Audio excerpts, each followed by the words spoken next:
রাঙামাটির লংদুর ভাসান্নাদাম এলাকায় নিথর পড়ে থাকা একটি পুরুষ বন্য হাতি, আর তার পাশেই শোকস্তব্ধ হয়ে দাঁড়িয়ে থাকা তার সঙ্গী।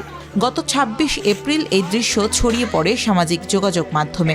সঙ্গীর জন্য একটি বন্য হাতির এই ভালোবাসা ছুঁয়ে যায় প্রতিটি মানবিক হৃদয়। ভিডিওতে দেখা যায় অনেকেই মৃত হাতিটির কাছে আসার চেষ্টা করলেও তা প্রতিরোধের চেষ্টা করছে স্ত্রী হাতিটি। সৃষ্টির সেরা জীব মানুষের আসল রূপ হয়তো জানা ছিল স্ত্রী হাতিটির, তাই হয়তো সঙ্গীকে ছেড়ে যেতে চাইছিল না সে। কিন্তু রাত নামতেই পাষণ্ড মানুষ আবার ফিরে আসে শিকারী হয়ে। স্ত্রী হাতিটি সরে যেতেই নিথর হাতির দেহটি আর রেহাই পায়নি। কেটে নেওয়া হয় শুঁড় ও পায়ের বড় অংশ। একটি হাতির মৃত্যুর পর এমন নির্মমতায় হতবাক সবাই।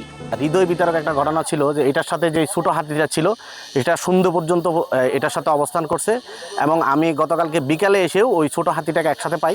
রাত্রে আমরা এখানে প্রায় 2টা পর্যন্ত ছিলাম। 2টার পরে আকাশের অবস্থা খারাপ ছিল ঝড় বৃষ্টির কারণে আমরা এখান থেকে একটু সরে যাই। আর ওই হাতিটাও সরে যায় ওখান থেকে, ছোট হাতিটা কে বা কাহারা রাত্রবেলা আইসা এই হাতির সুরটাও কেটে নিয়ে যায়, ওখান থেকে পিছনের সাইড থেকে অল্প কিছু মাংস কেটে নিয়ে যায়। আমার একটা ধারণা আর কি, যারা এই মাংস খায় তারাই তো এই মাংসগুলি নিবে, অন্যথায় তো আর কেউ নিবে না। যদিও এখানেই নির্মমতার শেষ হয়নি। ২৭ এপ্রিল সন্ধ্যায় ময়নাতদন্ত শেষে হাতিটিকে মাটি চাপা দেওয়ার পর মাটি খুঁড়ে সেই হাতির মাংস চুরির চেষ্টা করেছে দুর্বৃত্তরা। সোমবার রাত ১টার দিকে ২০ থেকে ২৫ জনের একটি দল কোদাল দিয়ে মাটি খুঁড়ে মাংস চুরির চেষ্টা করে। পরে ইআরটি টিমের প্রতিরোধের মুখে পালিয়ে যায় তারা। রেঞ্জ কর্মকর্তারা বলছেন, হাতিটির শরীরে ব্লিচিং পাউডার ও কেরোসিন দিয়ে মাটি চাপা দেওয়া হয়েছিল যাতে মাংস চুরি রোধ করা যায়। ইআরটি সদস্য এবং বিজেপি রাত্রে আমরা পাহারা থাকি, কিন্তু হঠাৎ করে কালবৈশাখী আসার কারণে নিরাপত্তাজনিত কারণে স্থান ত্যাগ করে। সাথে সাথে কিছু দুষ্কৃতকারী কিছু মাংস এখান থেকে নিয়ে যায়,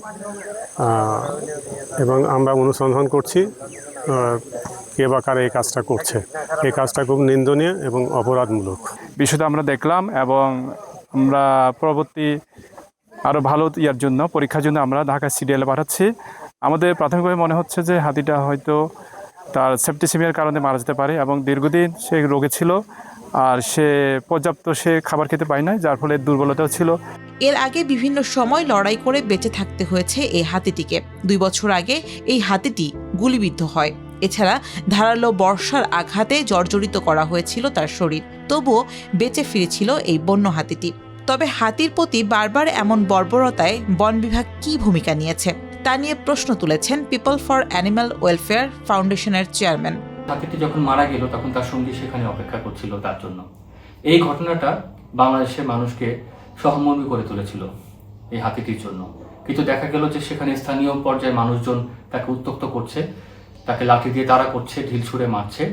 এই যে একটা অমানবিক এবং অসভ্য বর্বর একটা আচরণ আমরা করছি, সেখানে বন বিভাগ তাৎক্ষণিকভাবে কি ব্যবস্থা নিয়েছিল?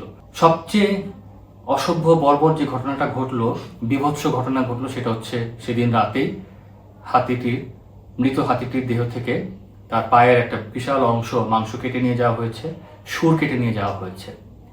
এটি কিন্তু আরেকটি ভয়াবহ দিকে আমাদেরকে দিক নির্দেশ করে যে এই যে চক্রটা যারা মাংস পাচার করে বা বিক্রি করে, সেটি কিন্তু নতুন ঘটনা নয়। বন বিভাগ থেকে বলা হচ্ছে যে এই হাতিটি সেই অঞ্চলের একমাত্র প্রজননক্ষম পুরুষ হাতি ছিল। তাহলে যেখানে হাতি সংরক্ষণের জন্য দেশব্যাপী এত কথা হচ্ছে, বাংলাদেশের দিকে তাকিয়ে আছে পুরো গ্লোবাল প্ল্যাটফর্ম, এবং হাতি সংরক্ষণ প্রকল্প নেওয়া হয়েছে বন বিভাগের পক্ষ থেকে, সেখানে প্রজননক্ষম একমাত্র হাতিটিকে আসলে সেখানে টিকিয়ে রাখবার জন্য বন বিভাগ কি ভূমিকা রেখেছে বিগত বছরগুলোতে? গেল 23 বছরে 170 হাতির মৃত্যু হয়েছে। এসব মৃত্যুতে বন বিভাগ তার সক্ষমতার কি প্রমাণ দিয়েছে? এটি এখন বড় প্রশ্ন।